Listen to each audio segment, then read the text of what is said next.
ASMR et on se retrouve sur une vidéo derniers achats. Alors, j'ai fait beaucoup de vidéos derniers achats ces derniers temps, tout simplement parce que ça me fait plaisir de les faire et puis que j'ai acheté quelques petites choses sympathiques, donc je vais vous les présenter. Alors on va commencer par une bande dessinée en 3 tomes. Il s'agit de la BD Sanctuaire que je n'ai pas encore lu, mais les volumes sont tout simplement magnifiques. Je les ai trouvés d'occasion dans un Emmaüs. 6 € les 3 tomes. Et comme vous le voyez, c'est une série en 3 tomes. Donc on a le tome 1, oui c'est ça, le tome 1, qui s'appelle USS Nebraska, avec sur la couverture, il y a un peu de brillance, mais un homme sous l'eau avec une statue Inca. Je vais vous montrer un dessin.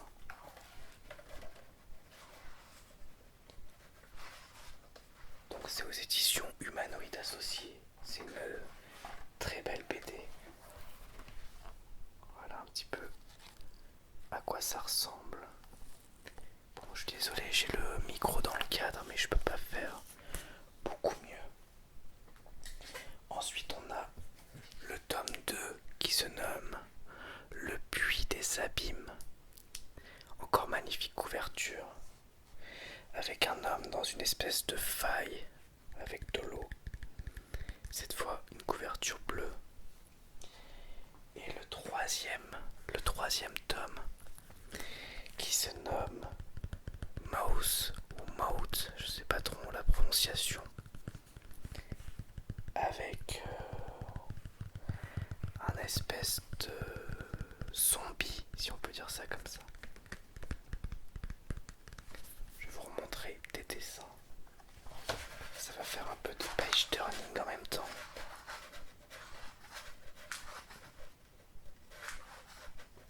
Donc ça a l'air d'être... Il n'y a pas de synopsis. Mais ça a l'air d'être une BD de science-fiction. Avec des fouilles archéologiques, des morts, plein de trucs comme ça. Je vous montre un dessin. Les dessins sont vraiment jolis. Donc 3 tomes de Sanctuaire pour 6 € les 3. Ensuite, on va continuer avec les mangas. Avec... bon, il y a le tome 17, mais je suis en train de le lire et je l'ai oublié dans le salon, donc tant pis. Mais les tomes 17, 18, 19, 20, 21, 22 et 23 de Ken le Survivant, alias Hokuto no Ken. Donc un manga que j'adore et que je n'ai pas encore fini. Je vais vous montrer un petit peu aussi les dessins qui sont incroyables. Vraiment très beaux. C'est un dessin typique des mangas des années 80. C'est génial. Donc c'est un manga post-apocalyptique de combat, très inspiré par l'univers de Mad Max, mais aussi de beaucoup d'autres choses. C'est, il me semble, un shonen. Enfin, il est considéré comme un shonen, mais avec une violence très seinen. C'est-à-dire, il y a un développement du personnage un petit peu comme dans les mangas pour adolescents. Mais en même temps, ça reste très très violent. Donc, Ken le Survivant. 1, 2, 3, 4, 5, 6, 7 tomes. Donc là j'ai payé un peu plus cher que d'habitude, simplement parce que c'est pas facile à trouver. Donc j'ai payé 27 € les 7 tomes, donc ce qui reste tout à fait correct. 27 € les 7 tomes sur Rakuten, frais de port inclus. Donc Donc là je lis le tome 17 et je vais continuer en sachant qu'il y a 27 tomes. Donc je vais bientôt avoir fini la série. Donc c'est vraiment top. Ensuite on a des Blu-ray.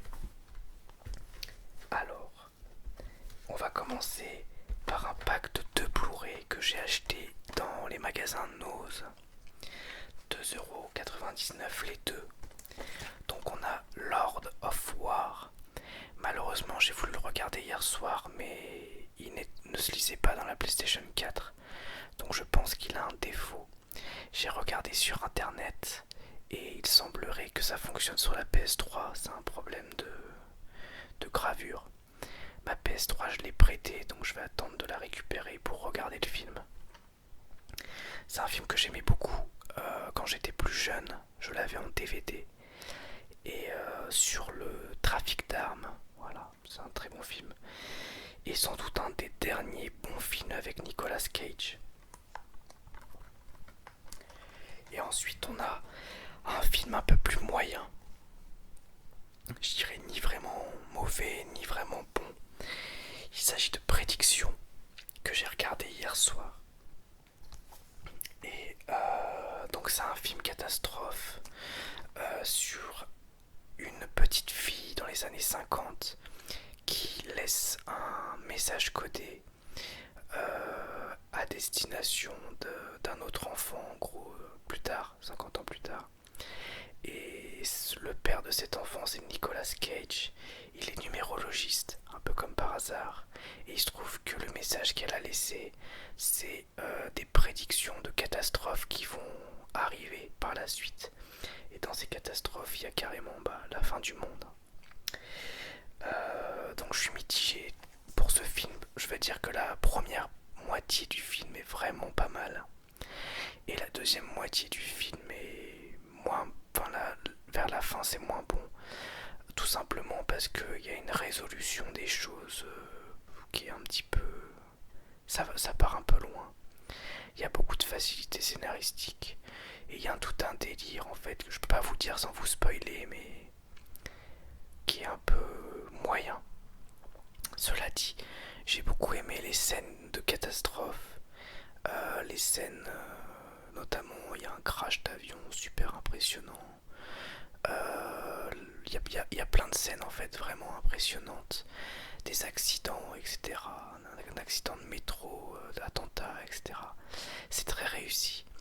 Et en fait ça, c'est ce qui fait que je peux pas dire que ce film est hyper mauvais parce que j'ai quand même passé un bon moment, même si la fin m'a un petit peu affligé, je dirais. Ensuite, on a un film que j'aimais beaucoup, mais que je n'ai pas vu depuis longtemps.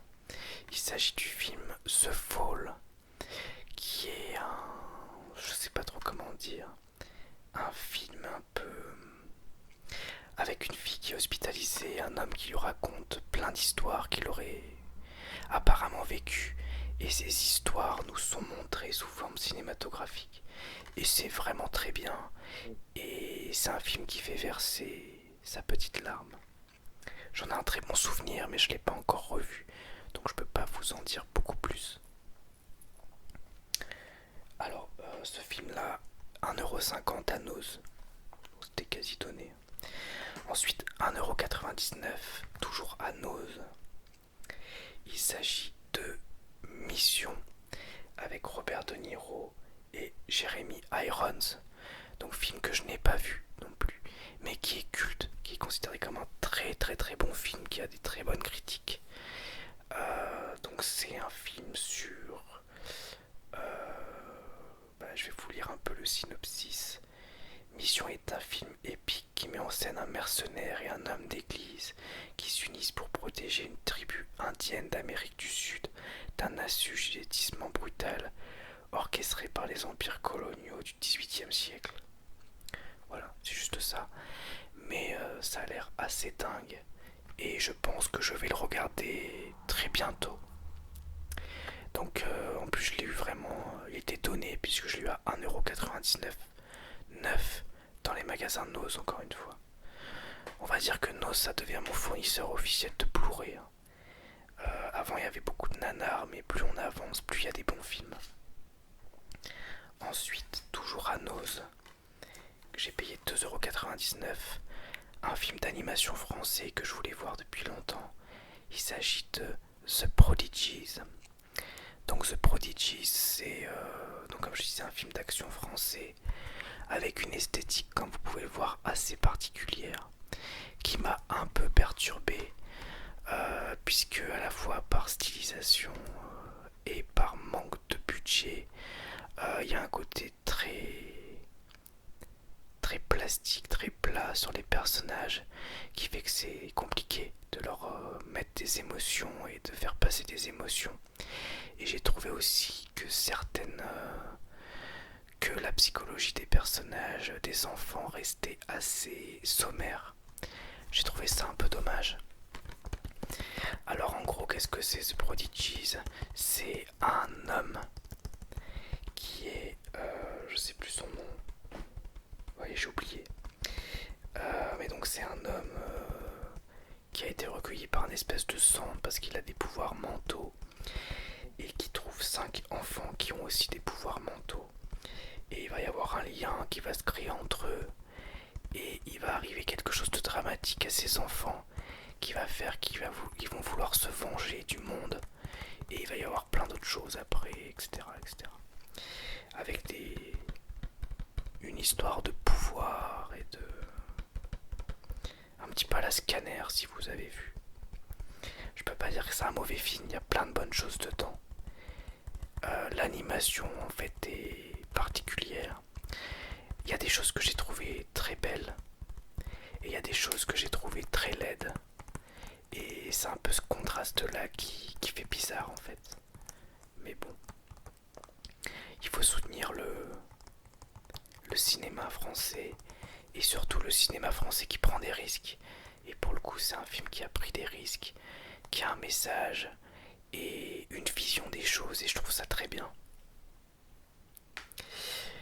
Et enfin, on termine avec un dernier Blu-ray d'un film d'horreur que j'aime beaucoup.